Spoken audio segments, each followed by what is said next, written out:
완자 생명과학 25페이지에서 27페이지까지 해설 강의를 해드리겠습니다. 우리 구독자분께서 이 부분 강의를 좀 올려달라고 하셔서 따로 찍어봅니다. 자, 일단은 생명과학의 특성 내신 만점 문제 한번 보도록 하겠습니다. 자, 1번. 자, 생명과학에 대한 설명으로 옳은 것만을 보기에서 있는 대로 고른 것은 이렇게 돼 있지, 그지? 자, 생명체에서 생명현상을 연구한다. 뭐 일단 맞는 말인 것 같지 않아, 그지? 그걸 맞고, 그지? 그 다음에 생명체에 대한 연구 성과를 인류 복지에 응용한다. 이것도 크게 어려운 내용은 없고요. 다른 과학 분야와는 연계되지만 다른 학문 분야와는 연계되지 않는다. 아니지. 뭐 과학뿐만 분야, 학문 분야 다 연계가 됩니다. 연구 대상으로 개체, 기관, 조직, 세포를 구성하는 분자까지 다릅니다. 아니죠. 여기 개체뿐만 아니라 뭐 여기에 추가적으로 뭐 개체군이나 좀 넓은 범위로 개체군 또 뭐 생태계 굉장히 넓은 범위에서 일단은 다루는 대상입니다. 그래서 1번의 정답은 기억, 니은. 아직 입이 덜 풀려서 조금 발음이 좀 안 좋네요. 자, 이번에 생명과학의 분야와 연구 대상에 대한 설명으로 옳지 않은 것은 1번 생리학은 생명체의 기능과 조절 과정을 연구합니다. 맞는 내용이고요. 유전학은 생물의 형질이 발현되는 원리를 연구한다. 맞고요. 그 다음에 분류학은 수정란이 개체로 발생하는 그러면 여기에 이런 걸 보세요. 분류학은 뭐 어떤 분류라는 단어가 들어가야 돼. 여기는 수정란이 개체로 되는 발생, 그지? 수정란이 개체로 되는 이런 발생 같은 경우는 무슨 학이라고 고쳐야 됩니까? 발생학이라고 이야기를 해야 됩니다. 그래서 뭐 수정란이 뭐 좀 자세하게 얘기하냐면 뭐 2세포기, 4세포기, 뭐 8세포기, 16세포기, 뭐 상실기, 포배기, 낭배기에서 개체로 되는 이런 과정이 발생이고 이 수정란 초기에 요 수정란 초기의 어떤 세포 분열을 우리가 난할이라고 또 이야기합니다. 그래서 가끔 난할이라는 용어가 나올 수 있는데 참고로 저거 좀 알아두시고요. 그 다음에 세포학은 세포 구조와 세포에서 생명 현상을 연구합니다. 맞고요. 생태학은 생물 사이의 관계 및 생물과 환경의 상호작용을 연구를 합니다. 그래서 옳지 않은 것은 3번을 하면 되고요.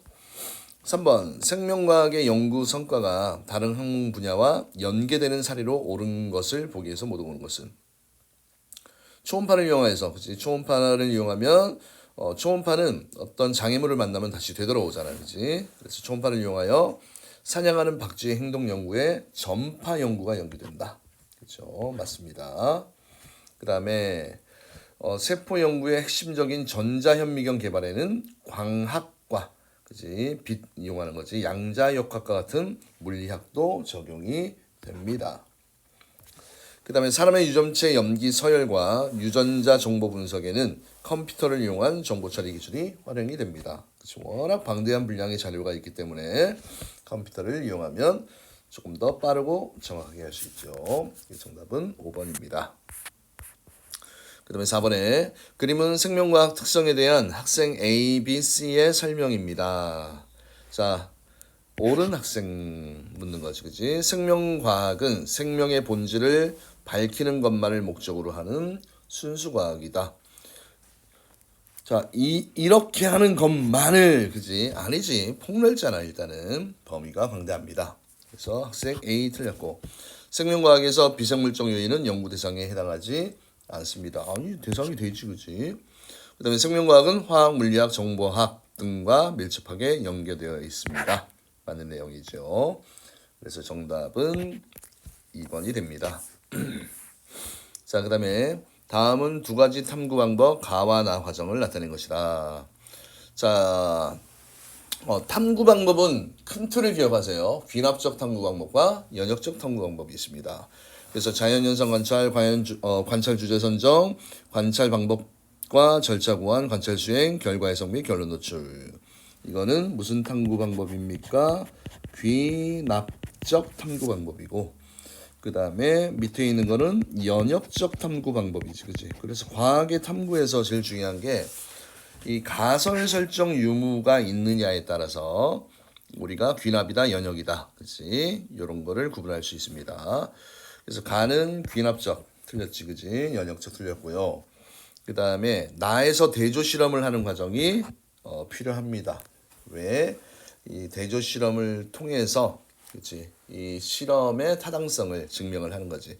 그래서 항상 연역적 탐구 방법 같은 경우는 가설 설정이 뭐뭐는 항상 문장상에 뭐뭐일 것이다. 이런 표현이 들어가 있습니다. 뭐뭐는 뭐뭐일 것이다. 근데 이거는 항상 확실한 결론이 아니고 잠정적 결론이야. 그래서 맞을 수도 있고 틀릴 수도 있습니다. 그래서 이게 맞는지 틀리는지 항상 뭘 해야 돼? 실험을 해야 돼. 그리고 그 실험 데이터를 분석을 해서 맞으면 일반화, 그지? 결론 도출 일반화를 시키면 되고 노가 되면 다시 어떻게 돼? 가설 설정으로 다시 가야 됩니다. 그다음 나에서 탐구 결과 해석이 가설과 일치하지 할 경우에는 문제인식 단계로 가는 게 아닙니다. 문제인식 단계로 가는 게 아니고 재가설 설정을 해야 되지, 그지? 다시 가설을 설정해 주셔야 됩니다. 그래서 정답은 니은 2번이 됩니다. 자, 그 다음에 가와 나의 공통적으로 이용되는 탐구 방법을 쓰세요.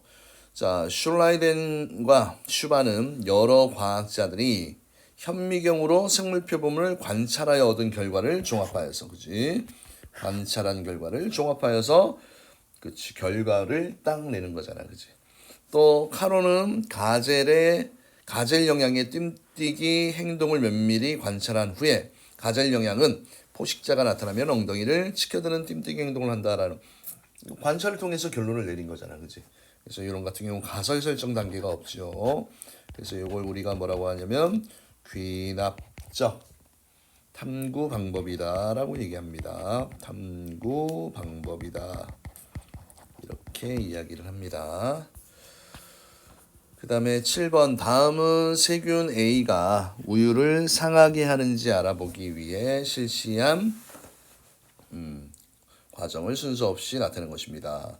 세균 A가 그지 우유를 상하게 하는지 알아보기 위해서는 세균의 유무에 따라서 우유가 상하는지 상하지 않는지 실험을 해보면 될 거 아니야, 그지? 그래서 자 이거는 전형적인 무슨 내용입니까? 연역적 탐구 방법이야, 그지? 그래서 문제인식, 가설 설정, 탐구 설계 및 수행, 자료 해석, 결론 도출. 그러면 이제 관찰을 통해서 문제인식의 단계 그러면 요게 1번이 되겠네, 그치? 요게 상한 우유에서 세균 A가 많이 생겼어, 봤어, 그지? 이걸 뭘 한 거야? 지금 발견된 것을 보고 관찰이고요, 관찰. 그 다음에 왜 그럴까? Why라는 의문을 갖잖아, 그지? 그럼 요게 문제 인식의 단계입니다. 문제 인식. 그 다음에 뭐뭐는 쌤이 뭐라 하겠지? 뭐뭐는 뭐뭐일 것이다. 이렇게 되면 이게 가설 설정이야, 그지? 그래서 이게 가설 설정의 단계입니다. 그럼 이게 맞는지 안 맞는지 이제 실험을 해봐야 될 거 아니야, 그지? 그래서 우유 2병을 준비하고 한 병에는 세균 A를 그지 넣은 후에 2병 모두 적당한 온도를 유지하였다. 한 병에만 하나는 넣고 하나는 넣지 않고. 그러면 요게 뭐가 됩니까? 탐구 설계 및 수행의 단계가 되는 거지, 그지? 자, 그 다음에 이제 실험하면 결과가 있을 거 아니야, 그지? 그래서 요게 이제 4번째 요 내용이 탐구 결과를 어떻게 했습니까? 탐구 결과를 정리한 거고 마지막으로 이제 결론을 빵빵 A를 넣었더니 세균 A를 넣었더니 넣지 않은 것과 비교했을 때 우유가 상했어, 그지? 그러면 세균 A는 우유를 상하게 한다. 뭐뭐다라고 뭐를 꽝 찍으면 마침표를 딱 찍으면 이게 결론 도출입니다. 알겠죠? 이게 결론 도출. 그래서 아직 연역적 탐구 방법 순서 안 외운 사람은 꼭 외우세요. 제일 먼저 문제인식 왜 가설 설정, 탐구 설계 수행, 자료 해석, 결론 도출 이런 순서가 되는 겁니다. 그러면 라다 마나가 라다 마나가 그래서 5번이 되겠죠. 됐습니까? 자, 그 다음에 8번에 다음은 파스테르의 탄저병 백신 과정의 일부이다. 자, 그럼 파스테르는 양에게 탄저병 백신을 주사하면 양이 탄저병에 걸리지 않을 것이다. 그러면 탄저병 백신이라는 놈이 나오잖아. 그치? 백신. 그러면 이 아이를 주사한 놈이 있고 안 한 놈이 있을 거 아니야. 그지? 그럼 얘가 조작변이 되겠네. 그래서 가설 세웠고, 파스테르는 이 가설을 검증하기 위해서 이제 실험을 했습니다. 두 집단 A, B에다가 A에는 탄저병 백신 주사를 했고 그 다음에 집단 A와 B에 모두 탄저균을 주사했습니다. 그래서 이런 어떤 요소들이 누가 조작 변인이고 통제 변인이고 그지? 그걸 잘 알아두셔야 됩니다. 그래서 집단 A에만 탄저병 백신을 주사했어, 그지? 변화를 준 거잖아, 그지? 그 백신의 유무에 따라서 얘들이 살아남느냐 죽느냐 이걸 알아보는 거니까 A가 실험군, B는 대조군입니다. 맞는 내용이고요. 자, 기억. 집단 A, B는 모두 탄저균을 주사한다. 자, 요거 변인 통제에 해당한다. 그렇지? 그래서 여기에서는 조작 변인이 백신 유무야, 그렇지? 그러니까 백신을 한쪽 실험군에는 있고 없고, 그다음에 그 결과를 봐야 되는데 일단은 병에 걸리게 하려면 탄저균을 주사해야 되잖아, 그렇지? 그래서 자 이런 식으로 변인 통제, 그렇지? 실험 시 이제 변화를 주는 단계 맞습니다. 변인 통제.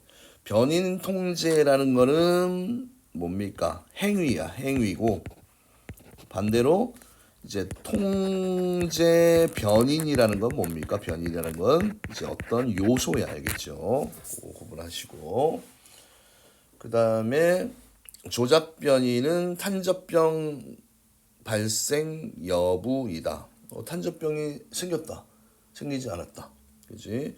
이거는 뭐 결과에 대한 내용이고 조작 변인 같은 경우는 여기서는 누굽니까?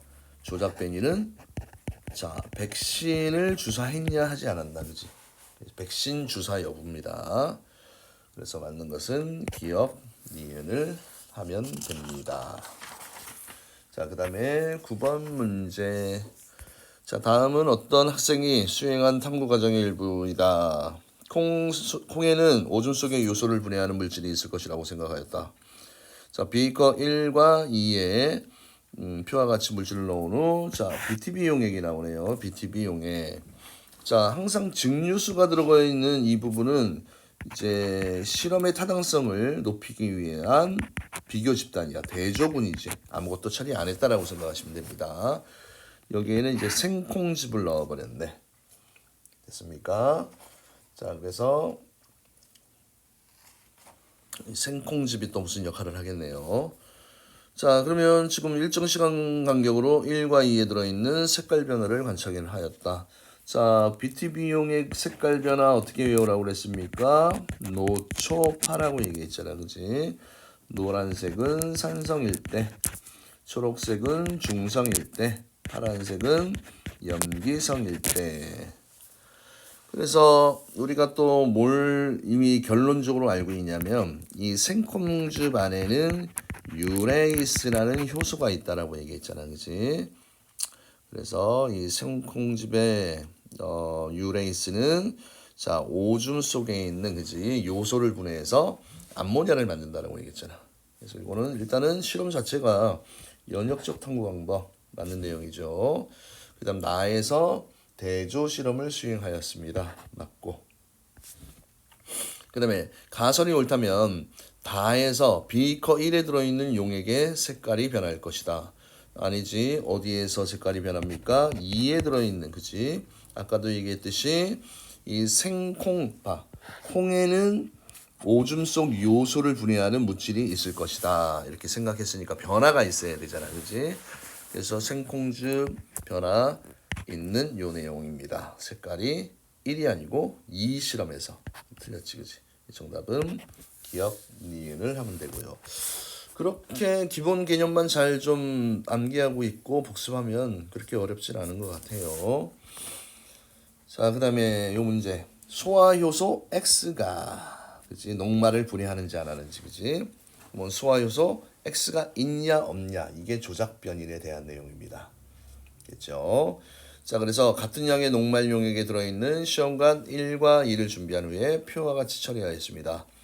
결과를 보면 시험관 2에서만 녹말이 분해가 되었다, 이렇게 돼 있지나, 그지? 여기는 반응이 없고, 그러면 지금 여기에서 결국 어떤 이 소화 효소가 결국 뭐가 되는 겁니까? 조작 변인에 대한 내용이야. 나머지는 일정하게 유지를 해야 되지, 그지? 근데 지금 2에서만 녹말이 분해되었으니까 효소가 작용을 한 거겠지, 그지? X가. 그래서 여기는 X와 이제 증류수라는 게 있고요. 여기는 뭐만 존재합니까? 증류수. 그냥 증류수는 그냥 순수한 물이에요. 순수한 물. 나머지 조건은 이제 통제 변이니까 그대로 온도를 37도씨로 유지를 해줘야 되겠지, 그지? 그래서 정답은 2번이 됩니다. 그래서 조작 변이 위에 나머지 변인들은 일정하게 유지를 해야 되고 그 변인들이 통제 변인이 되는 겁니다. 자, 푸른 곰팡이 굉장히 많이 나오네. 푸른 곰팡이. 자, 페니실린의 주 성분이 되는데 푸른 곰팡이 주변에는 세균이 증식하지 못하는 것을 보고 왜 그럴까라는 의문을 가졌습니다. 그래서 가설, 그지? 푸른 곰팡이가, 그지? 세균 증식을 억제, 뭐 그런 내용에 대한. 자, 근데 가설은 어디를 보고 항상 판단을 하냐면 요 실험을 한번 보세요. 실험을 보면 배양 접시 10개씩 집단 A, B로 나누어서 A에만 푸른 곰팡이를 접종하였잖아, 그지? A 집단에만 푸른 곰팡이를 접종하고 B는 안 했으니까 이 푸른 곰팡이가 조작 변이이 된다. 그리고 A와 B가 있는데 어디에서 여기에서는 증식이 됐다는 얘기야. 그렇죠? 여기는 없어졌다. 그래서 결론을 봤더니 푸른 곰팡이는 세균 증식을 억제하는 물질을 만든다라는 결론을 내렸잖아, 그렇지? 그럼 항상 가설은 결론을 보면 편해요. 결론의 내용을 가지고 가설 내용을 만들면 됩니다. 그러면 요거 가지고 결국 푸른 곰팡이가 있냐 없냐, 세균을 그치 억제시키냐 아니냐, 이걸 봐야 되지, 그치? 그래서 가설 설정은 푸른 곰팡이는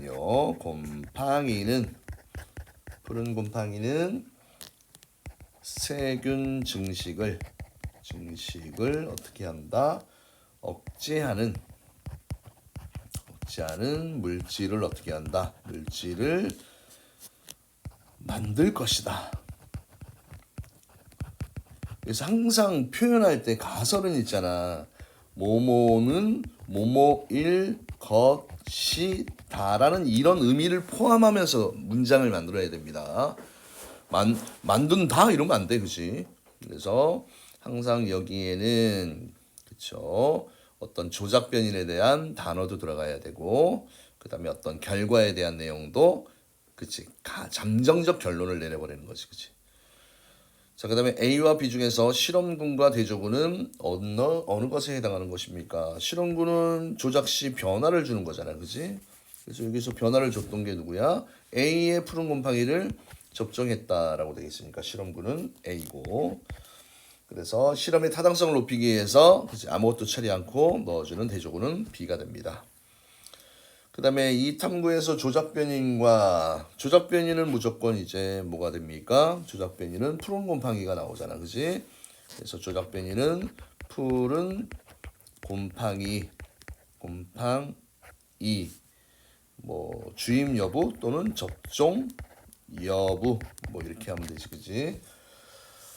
그 다음에 종속 변이는 결과야, 그치? 종속 변이는 실험 결과라고 했습니다. 실험 결과니까 세균이 생겼냐 안 생겼냐, 세균의 이제 증식 여부, 이렇게 정리를 해두시면 될 것 같습니다. 많이 어렵진 않지요.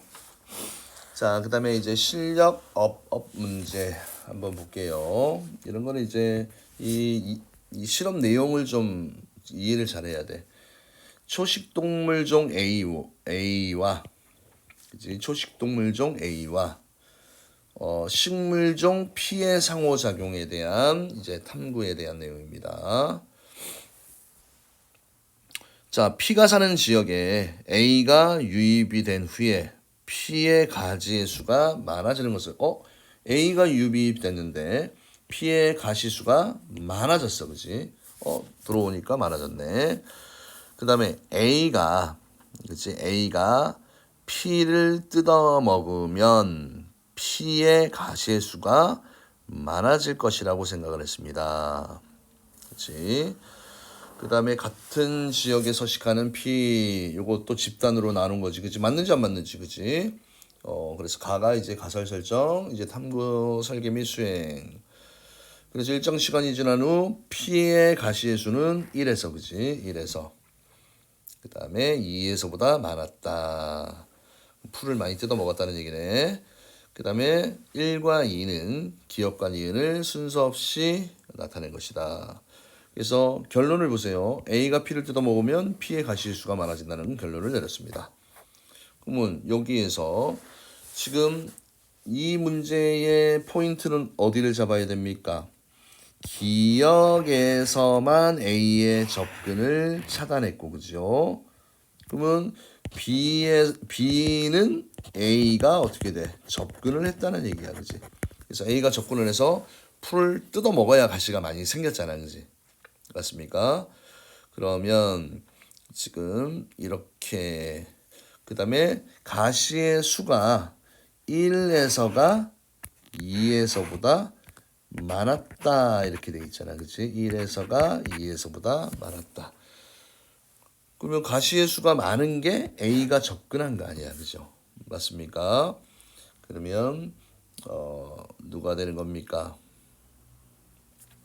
기억은 접근을 차단시킨 거고, 그지? 그러면 니은이 접근을 한 거잖아요, 그죠? 그러면 작은 게 기억, 그지? 기억 이해됩니까? 요게 니은이 된다, 이렇게 할 수 있는 거지. 그래서 요 문제, 요 지문 안에 사실 답이 다 들어 있습니다. 그래서 이걸 좀 잘 파악을 하실 줄 알아야 되고요. 그래서 이런 게 처음에는 조금 어려우면 그냥 문장을 막 보면 좀 어지럽잖아, 그지? 그래서 간단하게 그냥 여기다 보기 좋게 정리를 해놓으세요. 1, 2, 기억, 니은 누군지, A가 접근했냐 안 했냐, 그지? 그걸 보고 판단하시면 됩니다. 그 다음에 조작 변이는 A의 접근 여부야, 그치? 그래서 조작 변이이 아니고 P의 가시의 수는 결국 많다 적다에 대한 결론이잖아, 그치? 이거는 무슨 변인입니까? 종속 변인입니다. 틀렸고, 나에서 대조군과 실험군이, 그치? 변화를 준 부분이 있으니까 요거 맞는 내용입니다. 정답은 기억 디귿을 하면 되네요. 기억 디귿. 자, 다음은 옥수수와 곰팡이 기억을 이용한 탐구 과정의 일부이다. 생장이 빠른 옥수수의 뿌리에 기억이 서식하는 것을 관찰하였습니다. 그 다음에 기억이 옥수수의 생장을 촉진할 것이라고 가정하였고요. 기억에 서식하는 옥수수 10개 개체를 배양하면서 질량 변화를 관찰하였습니다. 그 다음에 기억은 옥수수 생장을 촉진한다라는 결론을 내렸으니까, 그치? 뭐 기억이 있냐 없냐가 포인트가 될 것 같은데, 자, 그러면 지금 이 과정에서 어떤 문제점이 있냐라고 얘기를 하면, 지금 이 실험 내용을 봤을 때 항상 실험 결과의 타당성을 높이기 위해서는 지금 기역이 옥수수의 생장을 촉진할 것이다 라고 가정을 했잖아, 그지? 그러면 이 기역이라는 놈이 결국 무슨 변인이야? 조작 변인이야, 그지? 그러면 조작 변인이 들어간 실험군과 들어가지 않는 이런 실험군이 있어야지, 그죠? 비교가 정확하게 되잖아, 그지? 아니면 뭐 자연 발생적으로 뭐 생장을 촉진할 수도 있기 때문에, 그래서 이 과정에서 어떤 문제점이 있는지, 그래서 어떤 문제가 있습니까? 다라는 과정에서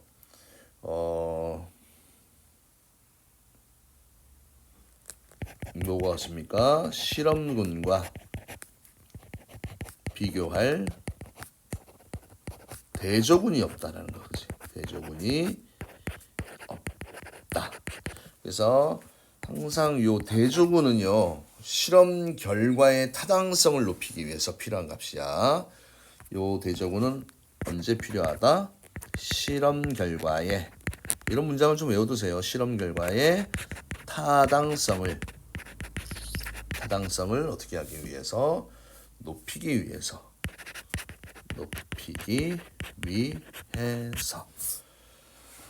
자, 그 다음에 이 탐구의 타당성을 높이기 위해서 필요한 추가 실험을 서술하십시오. 이렇게 돼 있지, 그지?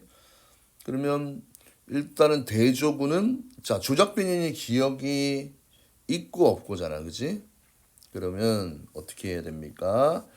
기억이, 대조군이야. 기억이 제거된 옥수수 몇 개를? 옥수수 10개체, 그지? 10개의 개체를 같은 조건에서 굳이 안 써도 되는데, 그지? 배양하면서 뭘 합니까? 질량 변화를 측정합니다. 질량 변화를 어떻게 합니까? 측정합니다. 이렇게 되어 있는 거지. 자, 그래서 자, 우리 구독자 학생님께서 25쪽도 해설을 좀 해달라고 해서 이렇게 넣었습니다. 자, 그 뒤에 또 중단원 마무리 문제도 다른 시간에 해설 강의를 해서 올려드리도록 할게요. 감사합니다.